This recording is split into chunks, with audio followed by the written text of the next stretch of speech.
Hi, this is Andrei from Godspeed Studios, and I'm going to be doing a critical reflection on the film I did for my Ace Media Studies class titled Misandry. Some background information on the film is that near the beginning of the year, me and my group, including Marcus, Alfredo, and David, we all sat down together to try to come up with an interesting plot that could catch and hold the attention of our audience in a span of seconds.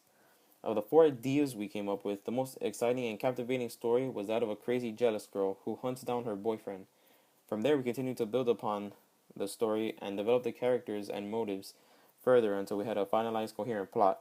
The story follows a couple who have a small falling out that then erupts to a chaotic hunt of death. Drawing inspiration from Christopher Nolan's Memento, we decided to challenge conventions by following a similar non-linear format to that of Nolan's. We open the film with the hunt that takes place sometime after our couple in a diner.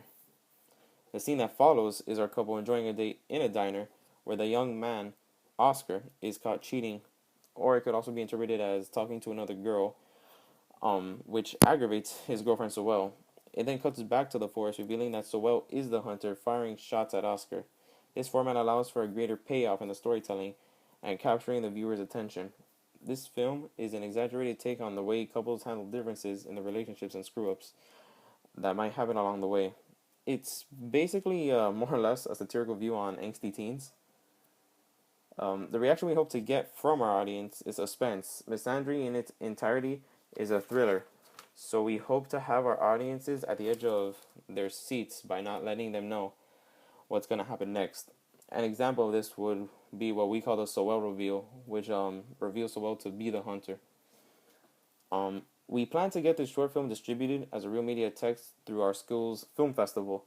Hopefully, we find a producer that's willing to make this 2 minute short into a full feature film. Uh, this was this was actually the first film I've actually ever worked on.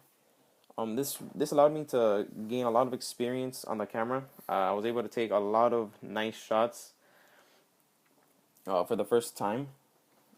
Um, I put in my camera work. Actually, some of my shots made it into the final cut of the film, which I'm pretty proud of. Um, I also worked with editing software, and that was the biggest hassle. Learning how to, learning all the mechanics of editing was really the hardest. If a film is nothing if it's not perfectly pieced together. Um, in terms of equipment, we used the Sony A6300 camera, H4n to record the audio, and the editing software we used was Final Cut Pro. For that, we used from one of our school's Macs. Taken as a whole, I had an amazing time shooting the film. The people I worked with, the people's names I mentioned before, Alfredo, David, and Marcus, they all contributed greatly to the film. Gratefully, we didn't have any slackers that didn't put forth their maximum effort, and I because of this, I actually really hope to maybe work on some films in the future, maybe college. I'll be more interested in filming, little things, really taking advantage of, let's say, my camera on my smartphone, and take a lot more pictures than I would previously, because working on this has really opened up my eyes to, the world of film. I was always a fan of movies before, but through this class, I was really able to understand it on a deeper level. So, yeah.